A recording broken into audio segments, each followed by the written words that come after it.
इस सिंध के खातिर तो हजारों लोग हम कट मरेंगे। हमने ये जो मुल्क बनाया था, बनाने के बाद फौरन हमारे साथ धोखा हुआ।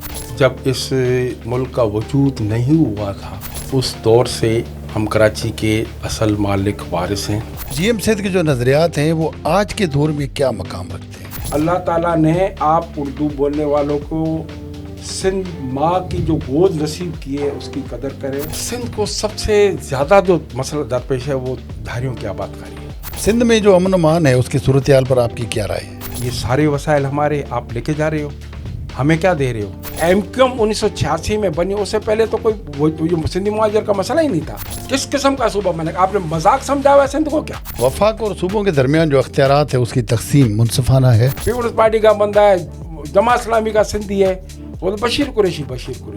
कराची में जितने सिंधी मीडियम स्कूल है वो सब खत्म हो गए हैं। मैं तो खुश नसीब हूँ कि साईं की मैंने बहुत खिदमत की है। जीएम सिंध की औलाद में से कोई ऐसा नहीं बना जो उनकी नजरियात, उनकी जमात, उनकी बातों को आगे लेके चले। जब हम कुछ चीज़ों की तारीफ करते हैं जो अच्छी चीज़ें हैं तो क्या कहते हैं, आप तो पीपल्स पार्टी के एजेंट हो। गोलीमार से, नाजमाबाद से, शेर शाह के जो बड़े बड़े कारखाने उनमें पानी जा रहे हैं। जब सिंध के वहदत पे वार आएगा, आप देखोगे ये जो टुकड़े हैं ना, ये लाखों करोड़ों में मिलके इंशाअल्लाह ताला देखेंगे।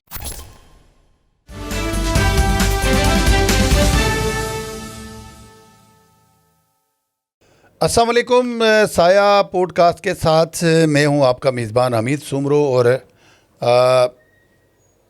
हस्बे रिवायत आज भी हम एक ऐसे कराची आइट्स को आपके सामने ला रहे हैं जिनका तारुफ तो कौम परस्त रहनुमा के हिसाब से है, लेकिन कराची शहर के देरीना मसाइल, कराची और पूरे सूबे के अवाम के जो जायज़ मुतालबात हैं वो कहीं से भी कोई भी आवाज़ आए तो ये एक ऐसा शख्स है जो हक परस्त भी है और हर जगह उस आवाज़ के साथ अपनी आवाज़ मिलाता है।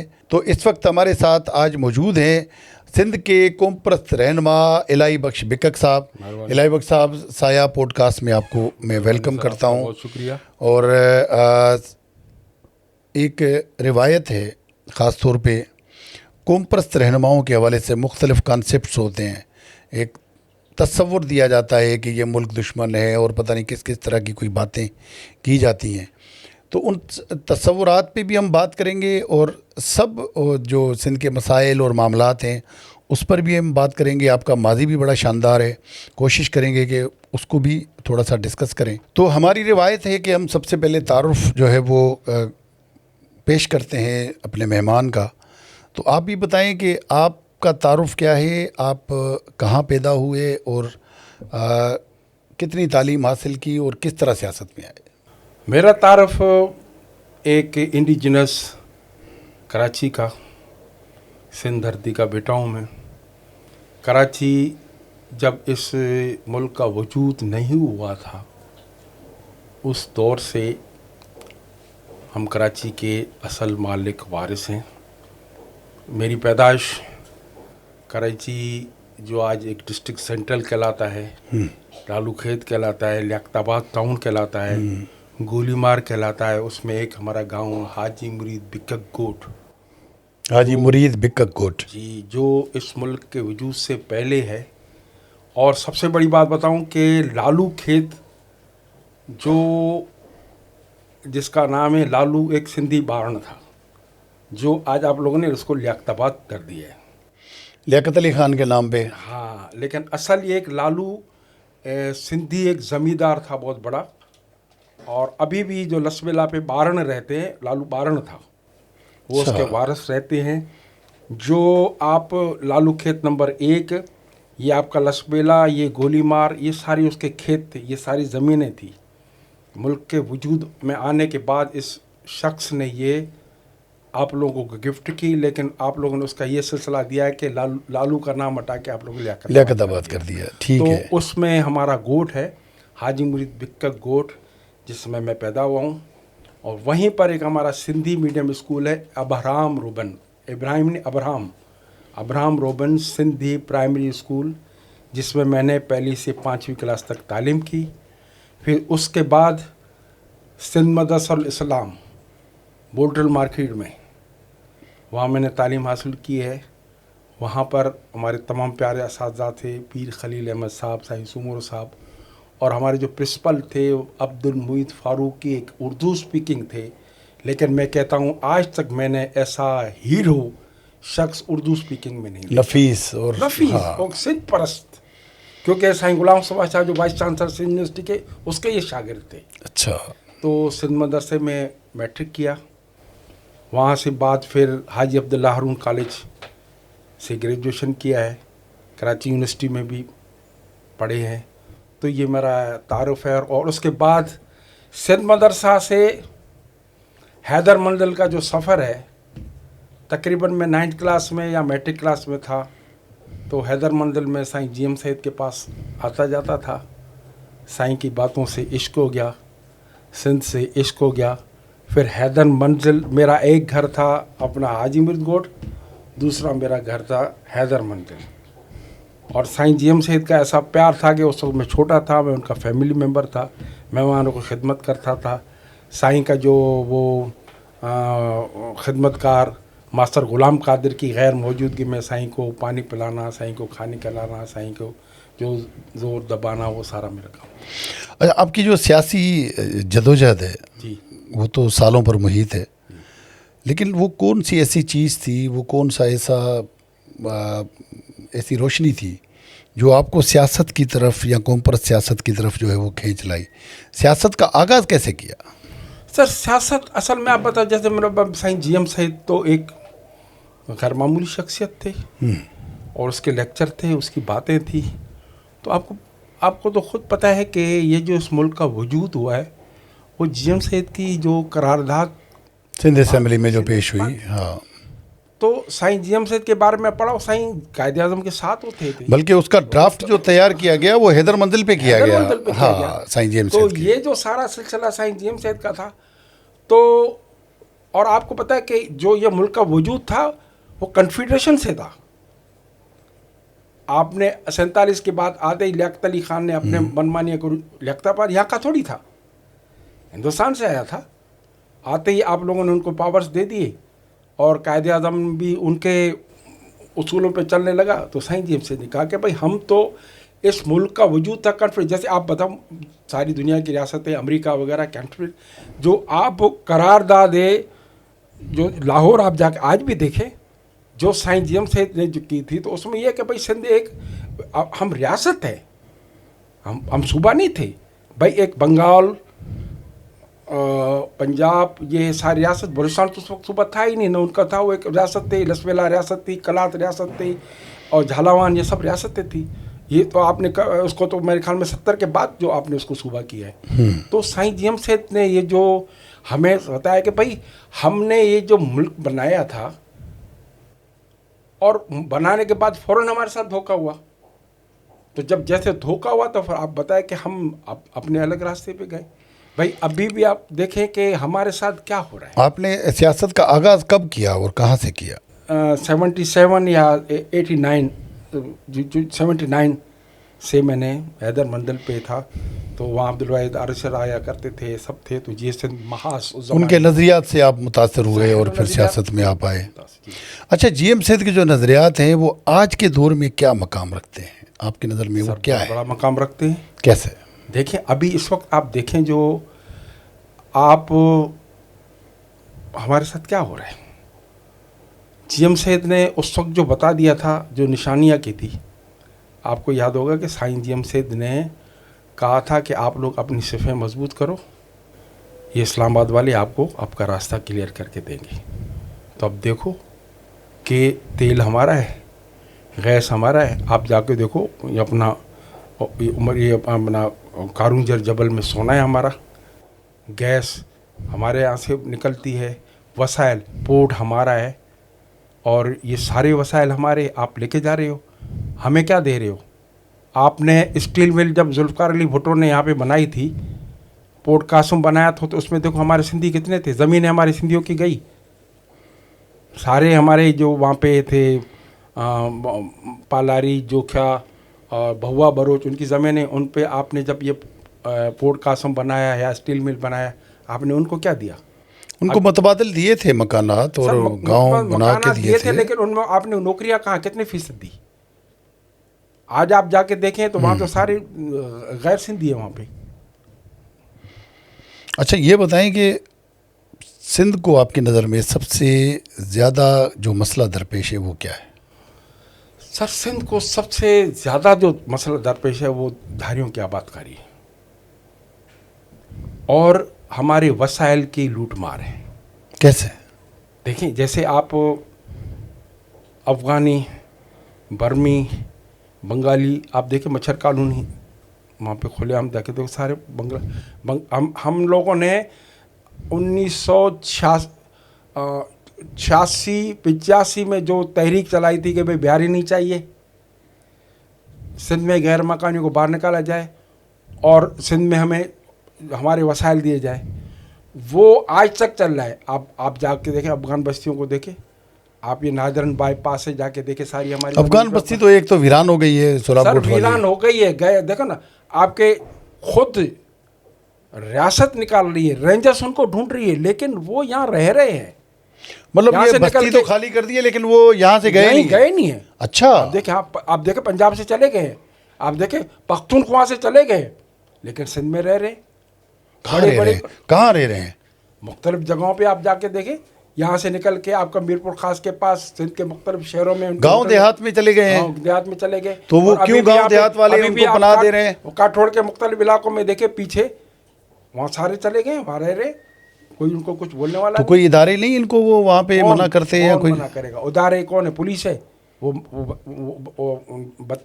मैं आपको अपनी बात बताऊं कि हमारे इलाके फिरदौस कॉलोनी में गुलबार थाने के सामने एक कचरा कुंडी है, वहाँ अफगानी कचरा का बाकायदा उन्होंने वो बोरियां भर रहे थे, अपनी वो जो चिंची में सारे लेके जा रहे थे।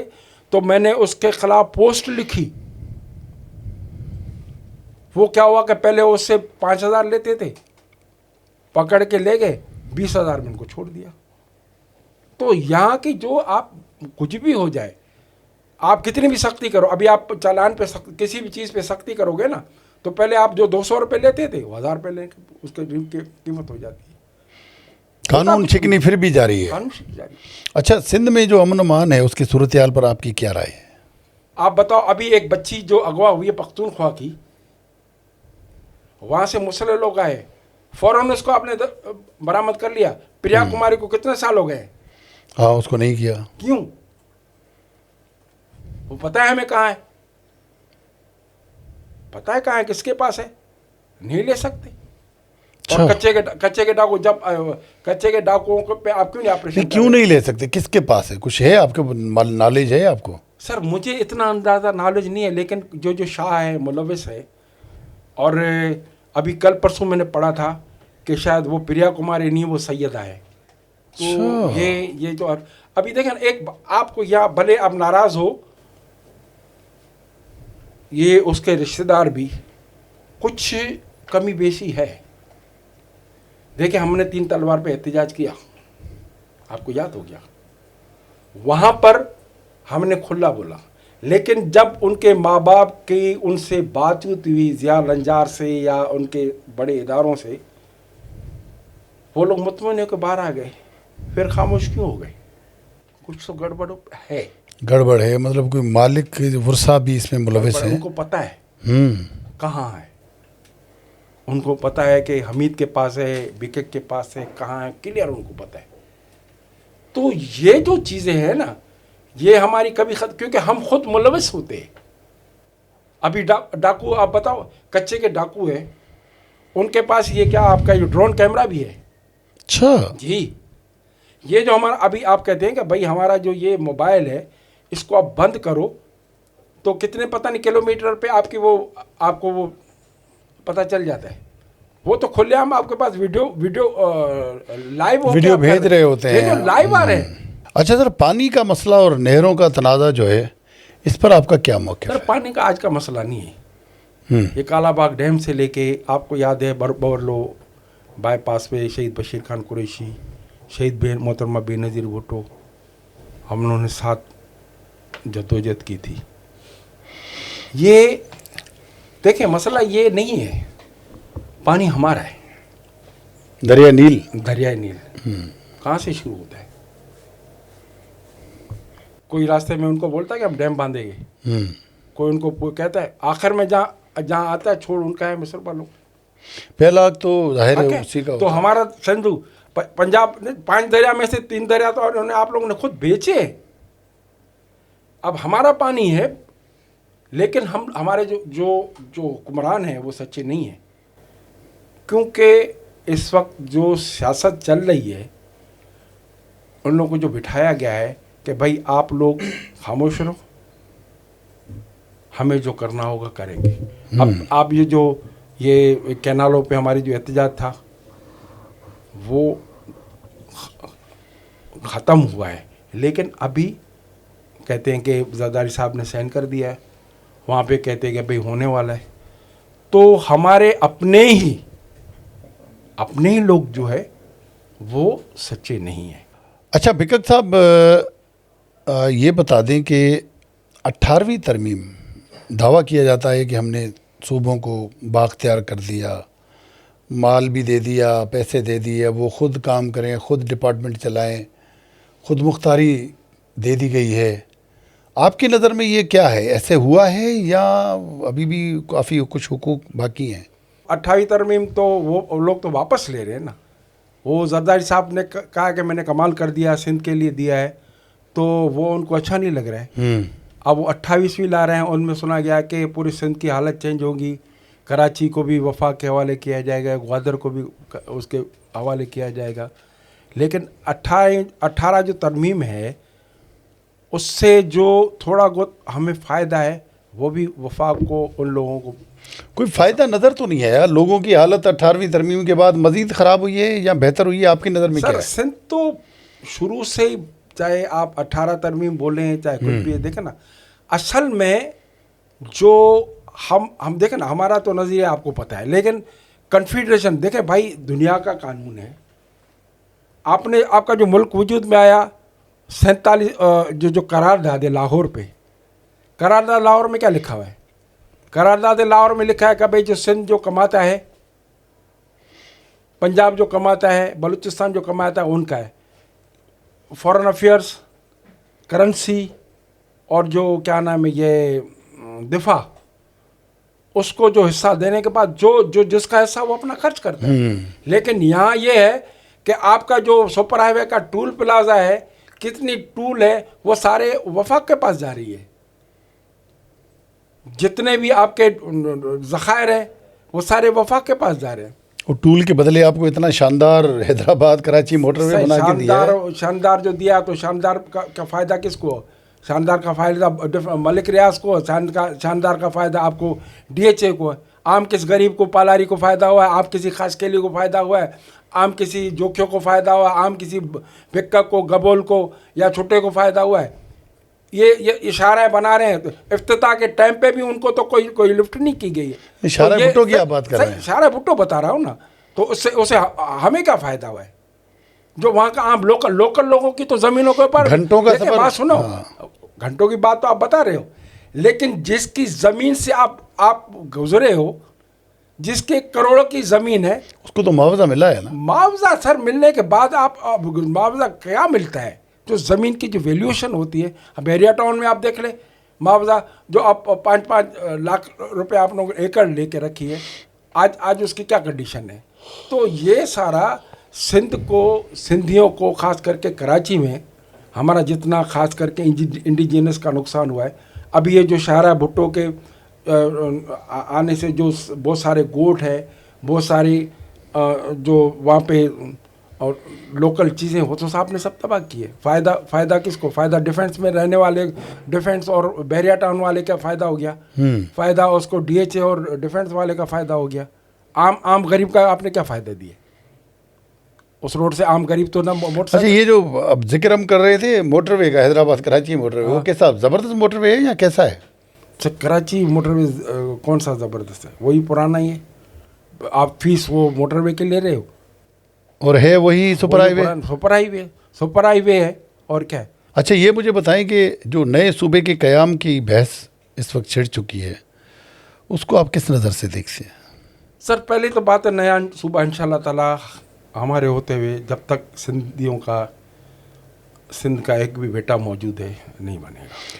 दूसरी बात यह है कि ये एक डुगडुगी है।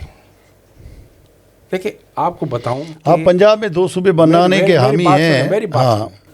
ये आपको याद होगा कि MQM का कितना दौर था, अल्ताफ हुसैन का कवरूश था, वो तो ख़त्म हो गया, वो तो चला गया। उसके तो जो आपस MQM वाले उनकी भी आपस में नहीं बनती है। वो बोलता मैं बड़ा हूँ। अगर जलसा करते हैं तो मेरे ख्याल में 150 से 200 से ज़्यादा लोग नहीं थे। ये जो सूबे वाली डुगडुगी बजा रहे हैं, ये हमारे वसाइल, तेल, गैस, ये जो पानी का मसला है, सबसे मेन मसला है जो कैनालों का मसला, उनसे तवज्जो हटाने का मसला है। सिंध सिंधियों की है। सिंध में इस सिंध के खातिर तो हज़ारों लोग हम कट मरेंगे, हम पहले अपनी जान देंगे। सूबा मजाक, ये क्या रिंगट आप लोगों ने सूबे का बनाया है?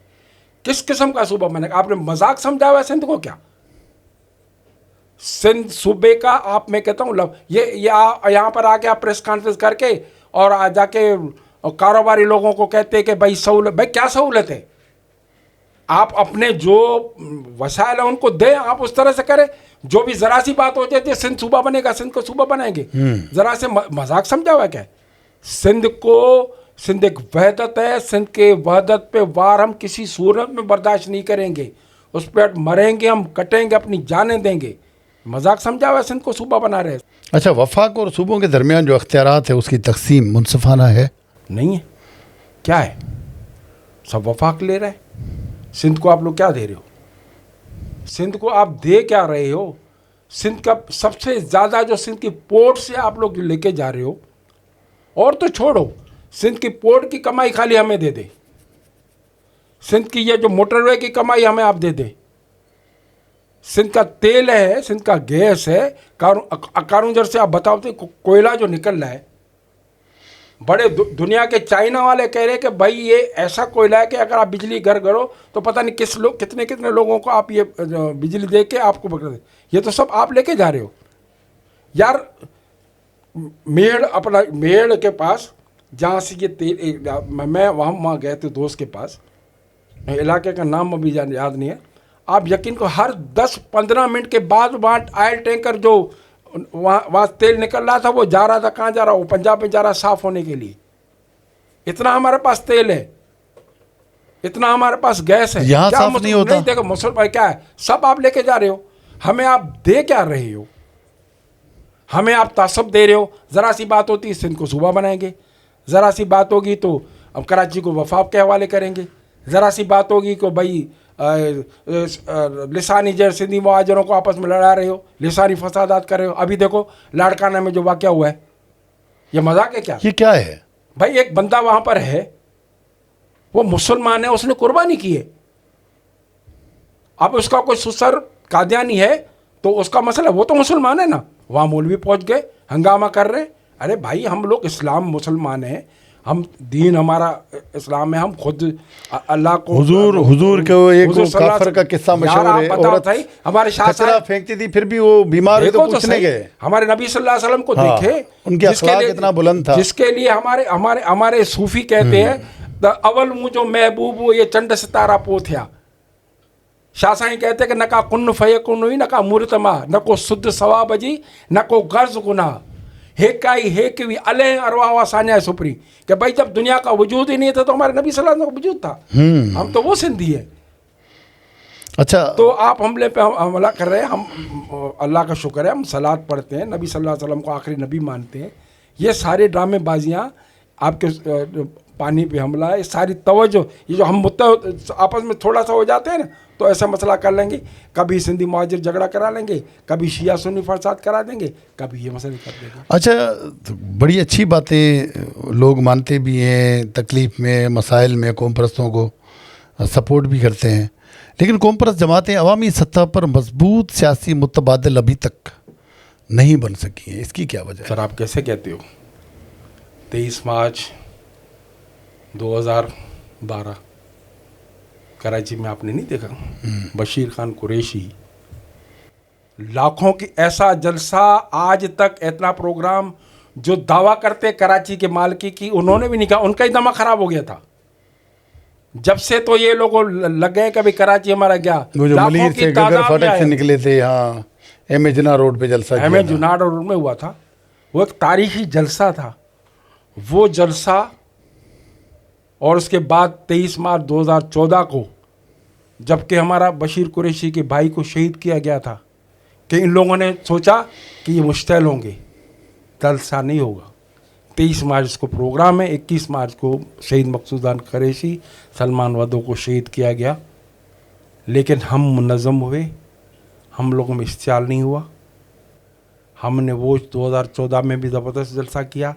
23 मार्च 2012 में जब एक फायर हुआ तो शहीद बशीर खान कुरैशी ने कहा कि ये हम लोगों में से नहीं है, पुरअमन।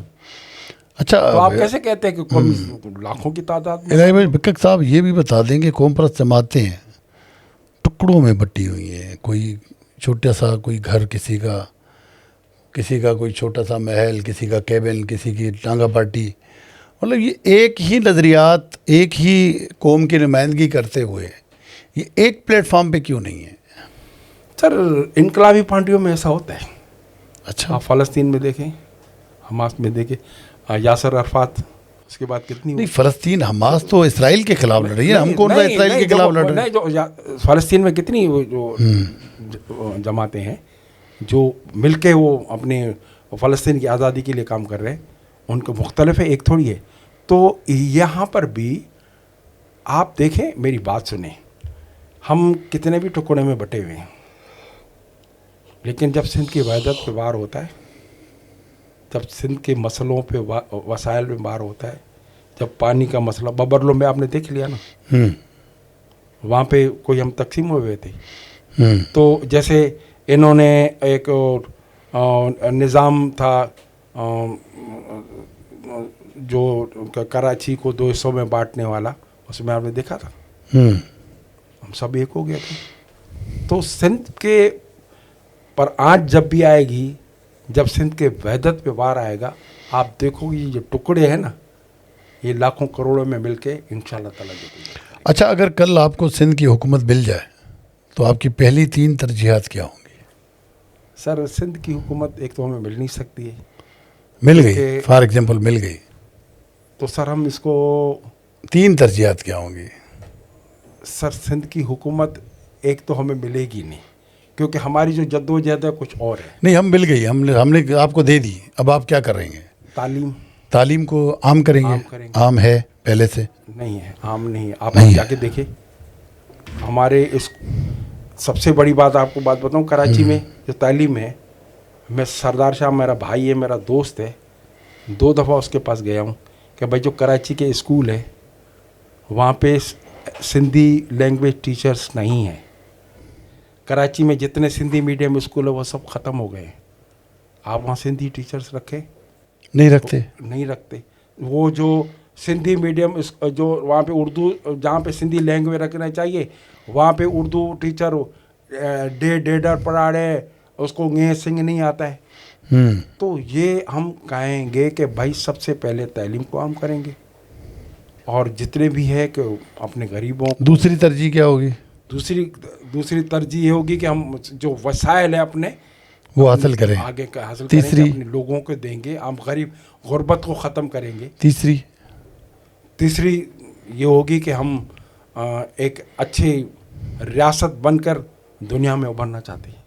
अच्छा, पीपल्स पार्टी 17-18 साल से हुकूमत में है सिंध में, सिंध के लोगों का मैंडेट उनके पास है, तो उसकी जो मुसलसल हुक्मरानी है उसको आप किस नज़र से देखते हैं? सर, वो इसलिए कि उसका कोई मुतबादल आपके पास है नहीं। क्यों नहीं है? नहीं है, कहाँ है बताओ? तो कॉम्प्रस आप तो कहते हैं कि वो है मुतबादल। कॉम्प्रस देख, हमारी जो कॉम्प्रस सियासत है, हम तो इलेक्शन वाले नहीं है ना, हम तो इलेक्शन की सियासत नहीं करते। जो इलेक्शन की सियासत करते हैं वो इस तरह नहीं है कि वो उसको वोट मिले। आप बताओ तो सही। अच्छा, सिंध के हुकूक की जो जदोजहद है वो पार्लियामेंट के अंदर ज़्यादा मौसर है या सड़कों पर? सर, पार्लियामेंट में हमें कहाँ मिलेगा? पार्लियामेंट में अक्सरियत देखो हमारी, अब जहाँ भी जो सिंध की है इस वक्त भी देखो तो वहाँ हमारे हुकूक क्या है? सिंध की हुकूक कि जद्दोजहद सिर्फ साईं जीएम सैयद का नज़रिया है, वही जद्दोजहद है, उसमें हमें मिल सकते हैं। बाकी उसका नज़रिया क्या है, कुछ थोड़ा सा आप उर्दू बोलने वालों भाई को हम बताएं। ये कि भाई हम अब सिंध को जो है अपने हमारे सिंध है, हमारे जो वसाइल है, हम उसकी मालिकी करके हम सिंध के खुद मालिक बन के उसको एक रियासत के तौर ये पे तो मुश्किल है, क्योंकि पाकिस्तान में रहते हुए आपको काम करना पड़ेगा। सर इसके लिए रियासत मुखालिफ जदोजहद, तो फिर ये तो मुल्क सर के ये जद्दोजहद जारी है। अब साईं जीएम सैयद गया, बशीर कुरैशी गया, इलाही बिकक जाएगा और जाएगा, कोई तो आएगा ना, क्योंकि आपने जो रास्ता इख्तियार किया हुआ हमारे साथ, आप हमें दे क्या रहे हैं? हम चलो इस साइड से एक साइड हो रहे हैं, लेकिन आप हमें सिंध को दे क्या रहे हैं? आप डाकू कल्चर दे रहे हैं हमारे को, आप हमारे वसाइल पे कब्जा कर रहे हैं, आप हमारी सारी चीज़ें ला रहे हैं, आए दिन सूबा बनेगा, आए दिन कराची को वफा के पास लेके जा रहे हो। इस हालत में हम आपको कैसे मानेंगे? अब आज का नौजवान क्या है? आज का नौजवान तो इन्हीं चीज़ को नहीं मानता है ना। इलाही बख्श बिक्कक का सिंध के लिए क्या ख्वाब है कि सिंध कैसा हो? सारे वसाइल हमारे पास हों, सारे चीज़ों की मालकी हमारे पास हो, कींजर से लेके कारूंजर तक, और यहाँ जितने भी हमारी ज़मीनें हमारे अपने लोगों के पास हो, और हमारी सिंध जो है वो दुनिया में पहचानी जाए कि वाकई एक सिंध है। ये ख्वाब है। अच्छा, कराची आइट्स की बात होती है, कराची पे हक जताया जाता है मुख्तलिफ़ ज़बानें बोलने वाले लोगों की तरफ से। बिल्कुल है, क्योंकि हम कहते हैं कि जो मदर टंग है वो तो जिसकी जो है वो है, लेकिन बुनियादी तौर पे जो इस ज़मीन पे रहता है, जो इस सूबे में रहता है, उसका हक इक्वल है, बराबर है सबका। तो आप जो है वो कराची के हवाले से क्या कहेंगे? कराची आपने बचपन में कैसा देखा, जवानी के वक्त कराची कैसा था, आज जो कराची है वो वाकई इतना बदतर और बदसूरत है कि उसको गंदा हर जगह दिखाया जाता है, बताया जाता है? सर मैंने तो कराची अपना साफ़ सुथरा देखा है। कैसा? कराची जो उस वक्त आपके जो इलाके थे वो साफ़ सुथरे थे, आपके सिंधी मीडियम स्कूल थे, यहाँ कराची यूनिवर्सिटी आगे जंगल थे, इधर सारा सिस्टम था। लेकिन ये हमेशा देखें ना, जब से ये रियासत बनी है, कराची से जब बाहर से लोग आए, देखें उर्दू बोलने वाले हमारे भाई हैं, वो वहाँ पे भी कुर्बानियाँ दे के आए हैं, और यहाँ आबाद होने के बाद उनका इतना हक है जितना हमारा हक है। देखिए हम साथ रहते हैं, मैं लालू खेत में रहता हूँ, हम साथ रहते हैं, साथ खाते पीते। ये आपके सारे जो दोस्त हैं, ये अपना हैदराबाद रिजवी नाजमाबाद रहता हमारा दोस्त है, ये पुराने सारे पीर जी अच्छन वाले, मुल्ला रईस वाले, हम लालू खेत में गोलीमार में रहते हैं। हम उस वक्त जब से एमक्यूएम 1986 में बनी, उससे पहले तो कोई सिंधी मुहाजिर का मसला ही नहीं था। हम उठते थे, बैठते थे, साथ खाते थे, पीते थे, इन कॉलेजों में, इन यूनिवर्सिटियों में आना जाना। लालू खेत पहले एमक्यूएम कैसे बनी, किसने बनाई, आपकी नज़र में क्या हुआ? सर एक तो वाक़या हुआ था, ये गोलीमार चौरंगी पे एक बच्ची का बुशरा ज़ैदी वाला हुआ। उसके बाद उन्होंने एहतजाज किया, फिर वो जो कहा गए, उसके बाद उन्होंने बात, देखिए उनका वजूद जो था वो सही था, ठीक है भाई, मुहाजिरों की एक, लेकिन उसको बाद में जब इस्तेमाल किया गया वो गलत हुआ। सिंधियों के खिलाफ जो इस्तेमाल हुआ। अल्ताफ़ हुसैन शुरू में जो सही था, साईं जीएम सैयद के पास आता, मेरे सामने हैदर मंजिल पे आया है, साईं जीएम सैयद के पास बैठता था, मेरे सामने अल्ताफ़ हुसैन वहाँ बैठा। साईं ने अपना उस ज़माने पख्तून पंजाबी था गुलाम सरवर ऐवान, वो सिंधी बोलता था। मेरे को बोला इलाही बख्श ये साईं अल्ताफ़ को ज़्यादा अहमियत देता है, जबकि हम बोलते हैं हम सिंधी हैसियत के वारिस है। तो हमने उनको दिया, पूरी सिंध में हमने उनको इंट्रोड्यूस कराया। ये अपना डॉक्टर कादिर लेकर गए आप लोग? हाँ, गए, वो गुल मुमज़क रानी बशीर खान लेके गए, हम लोगों ने उसको मुतारिफ कराया।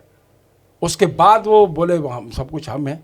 तो इस तरह तो नहीं होता है ना। तो वो हमला करके सारा जगहों पे हम देखो ना, हमारे इस मुल्क के वजूद में आने के बाद सारी हमारी चीज़ें जो हो चली गई हैं, हमारे गोट, हमारे इलाकों के नक्शे चेंज हो गए। जैसे आपको मैंने बताया कि लालू खेत लियाकताबाद बन गया है, उस सामने रिजविया सोसाइटी है, ये दोदा विलेज था। अच्छा इलाही बख्श साहब, मुझे ये बताएं कि देखिए सिंध के कौम परस्त ना तो किसी उर्दू बोलने वाले के पास ताज़ियत के लिए जाएं, न किसी की गमी खुशी जाएं, न किसी के साथ कोई मसला हो तो वहाँ पहुँचें।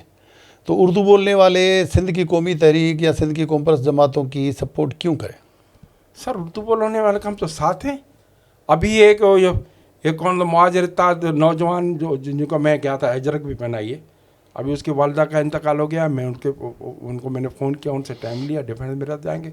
बशीर कुरैशी आपको याद नहीं है क्या? बशीर कुरैशी हर जगह पे अल्ताफ़ हुसैन के पास भी जाता था, कहीं भी फातिहा चले गए, हमारे सारे जितने भी जिनका हुआ उनके बशीर कुरैशी फातिहा करता था, हम साथ करते हैं। उठना बैठना है, शादियों गमियों में आना जाना है हमारा है। तो ये आप कह रहे कि फातिहा तो एक बिल्कुल भाई बंदी दोस्ती, वो अभी भी हम लोग कर रहे हैं। आप कभी सूबों की बात करते हो, कभी 1-2 की बात करते हो, कभी कराची को वफ़ा की बात देते हो। ये कौन करा रहा है? ये जो कराची के लोग हैं वो ऊपर जाके उनको कहते हैं भाई आप ये बात करो ताकि हम बगड़े।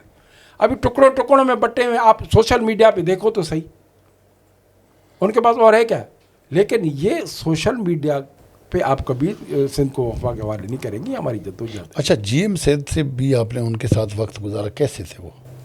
ये अजीम शख्सियत थे वो। मैं तो खुशनसीब हूँ कि साईं की मैंने बहुत खिदमत की है। एक दफ़ा वाक़या है कि वो बशीर खान कुरैशी, गुल मोहम्मद ज़करानी, साईं मीर हैदर टालपुर मेरे घर पे उनको मैंने दावत की थी, आए थे। तो मुझे ये लोग वहाँ पर तो मुझे कह रहे इलाही बख्श आप उन सब की बात कर दावत करते हो, कभी यारी सर की दावत करते हो, कभी गुल मोहम्मद की, कभी बशीर खान की, मेरी आप दावत क्यों नहीं करते? तो मैं तो हो गया कि भाई साईं जीएम थे। फिर उसी दिन मेरे को बोला मैं मटन कबाब खाऊंगा। मटन कबाब? हाँ, मुझे आज तक याद है। तो मैं बना के जब लेके गया, उस ज़माने में शिकार करके आया था, कुछ तीतर बीतर भी साईं के लेके गया। तो उसकी शख्सियत यानी कि आम बच्चों के साथ बच्चा, बड़ों के साथ बड़ा, सियासतदानों के साथ आप उनके शाम को बाहर बैठते थे कचहरी में, और वहाँ सन के अंदर हम लोग सोते थे। सर्दियों में दिसंबर में हमारी जो कांग्रेस होती थी, आप यकीन करें जैसे माँ बाप आके नहीं रज़ाइयाँ ओढ़ डालते कि कोई सो के बच्चा सो के लड़ गया, उसमें से रज़ाई हट गई, कंबल हट गया, वो आके डालते थे। और जो भी आता था रात को आप 12 बजे भी वहाँ पहुँचो, पूछें कि खाना खाया है। तो जीएम से बहुत अजीम शख्सियत थे, उसकी तो मैं तारीफ किस तरह, मेरे पास अल्फाज। अच्छा, बशीर खान कुरैशी, अच्छा अब हम आते हैं जीएम सैद का, आपने नाम लिया, लेकिन जीएम सैद की औलाद में से कोई ऐसा नहीं बना जो उनकी नज़रियात, उनकी जमात, उनकी बातों को आगे लेके चले? सर ये मसला मैं उस पर नहीं बोलता, क्योंकि उनका अपना नज़रिया है। साईं ये एसयूपी जो बनी है वो भी साईं जीएम सैद की औलाद है, और ये आपको बात बताऊं कि एसयूपी जो बनी थी उसमें भी ये कहा था कि सब हमारे जो जितने भी कुल्हाड़ी वाले झंडे थे उनमें ये बशीर कुरैशी सब मिलके कहा था कि एक ऐसी पार्टी हो जो पार्लियामानी सियासत करे। और उस वक्त साईं जलाल शाह ये एसयूपी बनी, और बशीर कुरैशी यहाँ पे सदर में एक होटल है जिसमें बाकायदा ये तय हुआ था, मुझे आज तक याद है। तो बाद में बनने के बाद उनका अपना प्रोग्राम क्या हो गया तो वो हमें पता नहीं है, लेकिन नज़र तो आती है ना चीज़ें। अच्छा, बशीर खान कुरैशी कैसे थे? बशीर खान कुरैशी की बात क्या करते हैं आप? उसके लिए एक मिसाल आपको दूं कि जब ये हमारा सिंध बचाओ कमेटी बनी थी तो साईं जलाल शाह के साथ बशीर खान ने कि आप चले जाओ। तो जहाँ भी जाता था तो साईं मेरा तारफ़ कराता था। तो साईं गौसली शाह के पास पहुँचे तो उन्होंने बोला बशीर कुरैशी का नुमाइंदा है तो मुझे गले लगा रहा है, पीर साईं पकड़ा है तो हमें गले लगा रहा है। तो वो पता है, एक बात बताऊं, उसको एक आम से हाथ में क्या गिदड़ सिंगी थी, क्या था, लोग क्यों उतने उसके पीछे लगे थे? गिदड़ उसके एक तो ये था, प्यार था, मोहब्बत था, और न्याजमंदी थी, न्याजमंदी लोगों से मोहब्बत थी, कुदरत ने उसमें ऐसी वो बुनियाद डाली, कशिश रखी थी, कशिश थी कि किसी भी पार्टी का बंदा है, पीपल्स पार्टी का बंदा है, जमा इस्लामी का सिंधी है, वो तो बशीर कुरैशी है। अच्छा, बशीर कुरैशी के जाने के बाद सब खमियाजा भुगत मतलब बिखर गया है। अब उसके बेटा अलग से इल्ज़ामात अनकिल्स पे लगा रहा है, अनकिल्स अपने दिफा में अलग से बातें कर रहे हैं। अब तो जो बच्चा खुशा मेरी नज़र में जो हमने जो देखा है वो भी इख्तलाफात की नज़र हो गया है। सर आप कहाँ खड़े हैं? मैं वहीं खड़ा हूँ जहाँ था, मैं तो वहीं खड़ा हूँ जहाँ मैं इधर सनान खान के जिते वहाँ छॾियूं उते ही आयूं, अदियूं अब्दुल लतीफ़ चवे माग न मटाइन। माग न मटाइन, लेकिन ये क्या हुआ है, ये पूरी सूरत हाल क्या हुई है? सर सूरत हाल ये है कि ये इल्ज़ामात लोग मिल क्योंकि डॉक्टर नियाज़ कालानी और बशीर खान तो बहुत करीबी दोस्त थे। नियाज़ कालानी के ऊपर इतना बड़ा इल्ज़ाम कि सनान खान ने लगाया कि बाबा के कत्ल में जो है वो मुलविस है, कातिल है। सर ये इसमें तो मैं आपको नहीं बोल सकता, नहीं, फिर भी आप उनके करीबी हैं, आप कुछ तो बताएं ना। सर मैं ये इस बात पे नहीं कहूँगा कि डॉक्टर नियाज़ कालानी इंतहाई मोहतरम हमारे लिए तमाम प्यारे हैं। इल्ज़ामात कैसे हैं फिर? रही है ये मेरे समझ में नहीं आया कि उसने क्यों लगाए इल्ज़ामात, और बाद में पता चला कि उसने कहा कि भाई मेरे से गलत हुआ है, और ये उसने तरदीद भी की। ये उसके बेटे ने कहा है गलत हुआ है? हाँ गलत हुआ है। तो फिर ये अलग, उन्होंने अलग एक अपनी पार्टी बना ली, इन्होंने अलग बना ली। ये जो चीज़ें हमारे में है, सबसे बड़ी बात हम सिंधी कौम परसों में मैं अनापरस्ती हूँ, बहुत है, लोग मेरे साथ है, टैलेंट मेरे पास है, सबसे ज़्यादा होशियार मैं हूँ, ये लोग मेरी वजह से आते हैं, ये हमारी ख़त्म चाहे तो। अच्छा बिकक साहब, एक और चीज़ भी, मैं तो किसी का नाम क्या कोट करूं, किसी ने कहा था कि उस वक्त हालात के हिसाब से किसी ने कहा था कि बशीर खान कुरैशी के अलावा सारे जो कौम परस्त हैं वो एजेंसियों के पैरोल पे हैं। तो इस बात में कितनी सदाकत है? लोग हैं जो करते हैं काम। हूँ कि क्यों, क्या मसला ये कि एजेंसियाँ को आप मजाक समझते हो क्या? ये जो अभी हमारी तोड़ फोड़ हुई है, इसकी वजह क्या है? अच्छा, जाहिर है लोग हैं, जब भी तो हम लोग वहीं खड़े हुए हैं ना यार। तुम मजाक समझते हो क्या? बिल्कुल है, कोई शक नहीं। तो कैसे सरवाइव करेंगी, कैसे ज़िंदा रहेंगी कौम परस्त जमातें? नज़रियात का दौर तो तकरीबन ख़त्म होता जा रहा है, नई जनरेशन किताबों से दूर है, तारीख़ का उनको पता नहीं है, प्रैक्टिकली उनको कुछ नज़र नहीं आता। तो ये कैसे, क्या होगा, मुस्तकबिल क्या है कौम परस्त सियासत का सिंध में, ख़ास तौर पे सिंधी कौम परस्त जमातों में? कौम परस्त सियासत का मुस्तकबिल बहुत अच्छा है। जो नौजवान नस्ल आई है, और ख़ास करके हमारी इस वक्त जो लेडीज़ आई है मैदान में, तो इंशाल्लाह ताला आगे चल के आप कितना भी आप वो करो, क्योंकि एक चीज़ पता लग जाती है कि भाई कौन कहाँ खड़ा हुआ है, और जो सच्चा होगा साईं जीएम सैयद का कारकुन होगा और सिंध के लिए, सिंध के खातिर मैदान में आएगा, तो लोग उसके साथ खुद ब खुद बाहर निकल आएंगे। इलाही बख्श साहब, एक और चीज़ है, आप जीएसएन के नाम पे आपको भी पता है कि कुछ लोगों ने ऐसी रियासत मुखालिफ सरगर्मियाँ की, जैसे वो एक शफ़ी बुरफत साहब का नाम लेते हैं, कुछ और इस तरह जिस्माम वगैरह बहुत सारी तंजीमें बनाई गई जिनके ऊपर बहुत सारी FIRs हैं, मामलात हैं। तो ये किस तरह नौजवानों को आप किस तरफ लेके जा रहे हैं, उनको किस तरह से महफूज बनाकर इस तहरीक को पुरअमन बनाते हुए आप अपने मकासद हासिल करेंगे? सर शफ़ी बुरफत और उसकी पार्टी से हमारा कोई ताल्लुक़ नहीं है। वो तो हमारे चेयरमैन साहब ने भी उनको बाकायदा वाज़ेह अल्फाज में कहा है, क्योंकि जो भी नौजवान बेराहरुई पे गए हैं वो उसी वजह से गए हैं। क्लियर बोलता हूँ, हमारी जद्दोजहद अदम तशद्दुद साईं जीएम सैयद वाली है, शहीद बशीर खान कुरैशी वाली है कि भाई साईं जीएम सैयद ने ये कहा है, बशीर कुरैशी ने कहा कि भाई आप लोग अवाम में जाओ, बाकी ये दूसरे मुल्कों से फ़ंड लेके अपने नौजवानों को मरवाना और ये उनका एजेंट बनना, ये हमारा काम नहीं है। हम पहले भी उनसे ला ताल्लुक़ी किए, शहीद बशीर खान कुरैशी भी उनसे ला ताल्लुक़ी कही है, और हम भी कहते हैं कि हमारा जो भी ये दहशतगर्द तंदी में है, जो सिंध के वजूद को के लिए जो बाहर बैठ के जो यहाँ करा रही, उससे हमारा कोई ताल्लुक नहीं। अच्छा, पीपल्स पार्टी हुकूमत के 18 साल कारकर्दगी के हवाले से मैंने पूछा था, बात फिर किसी और जगह चली गई। सर, पीपल्स पार्टी की हुकूमत की कारकर्दगी आपके सामने है। बाकी लोग एक ये कहते हैं कि भाई जब हम कुछ चीज़ों की तारीफ़ करते हैं जो अच्छी चीज़ें हैं, तो क्या कहते हैं आप तो पीपल्स पार्टी के एजेंट हो। तो जो उनकी अच्छी चीज़ें हैं, जो ख़ास करके इस वक्त जो कराची के अंदर जो लाखों की तादाद में सिंधी है, वो शहीद बशीर खान कुरैशी की जद्दोजहद है। अच्छा। लेकिन जो नुमाइंदे हैं यहाँ के, देखिए आप और छोड़ो, सच्चल गोट पे जाके मिसाल देखें।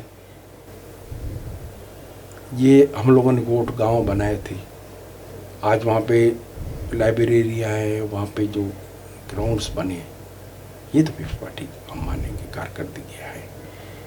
मतलब पीपल्स पार्टी ने इस हवाले से काम किया है आपकी नज़र में? तो फिर तो उर्दू बोलने वालों के या दीगर लोगों के इल्ज़ाम तो ठीक है। अभी इस देखना, इस पे जो कमेंट्स आएंगे कि भाई इलाही वक्त जो पीपल्स पार्टी। अच्छा, सिंध पब्लिक सर्विस कमीशन की किस्से भी आपने सुने होंगे, उस पर कुछ कहेंगे? तो किस्से इतने हैं कि आपको क्या बताऊं कि अभी एक बंदे का मैं नाम नहीं लूँगा, हम अलीर में बैठे हुए थे, आपस में कजन्स थे, तो उसने बोला कि यार ये फलां एक फार्म है, वो अपना रेवेन्यू से मुझे ला के देना। उसने बोला 1 लगेगा। बोला 1 क्या 1 लाख? बोला भाई हम आपस में कज़न है। बोला भाई मैं आपसे, मैं नहीं, मैं मुझे आगे देना है। अच्छा, तो ये करप्शन तो है। आप अभी तो देखो इसको कौन ख़त्म करेगा? देखो ना, इस वक्त देखो हमारे अभी एक बंदा हमारे इलाके में, वो प्यून है, मैं नाम लूँगा, सेक्रेटरीट में, लोग कहते हैं भाई 5-5 लाख रुपए में नौकरियाँ इसके पास ले लो।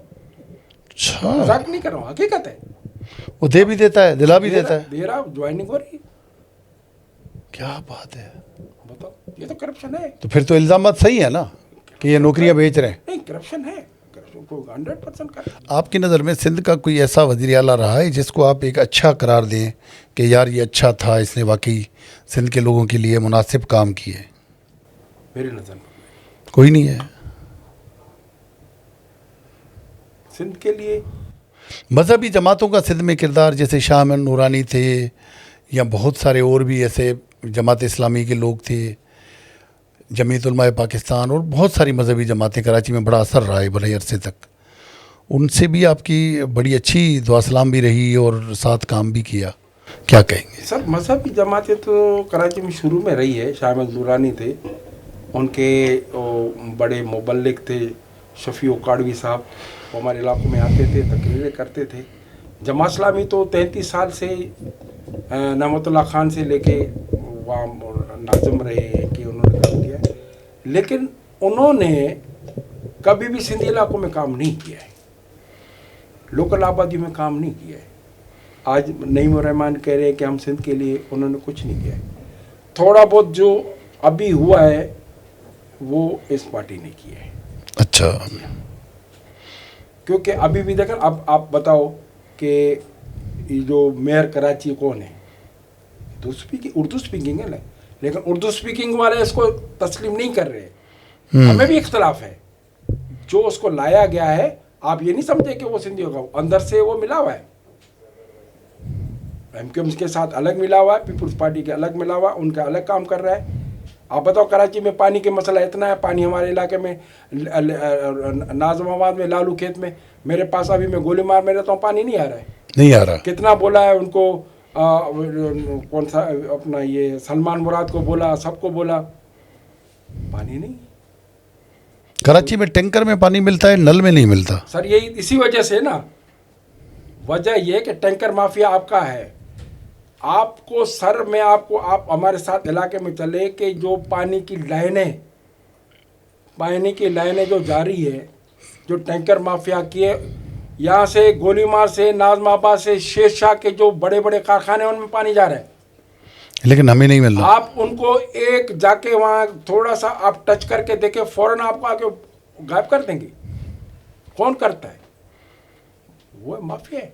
हमारे सिंधी और उर्दू बोलने वाले भाइयों को क्या मैसेज देंगे, सिंध के बच्चों को? भाई सिंधी उर्दू बोलने वाले भाइयों को ये कहूँगा कि खुदारा बातों को समझें। कराची हमारी दिल है, हमारी जान है, हम आपस में भाई हैं। हम कराची की खातिर, सिंध की खातिर जद्दोजहद करें।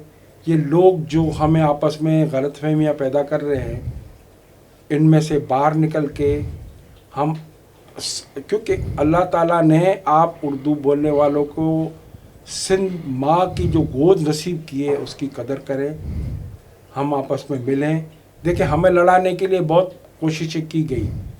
पहले सिंधी महाजर फसाद करा गए, हम समझ गए।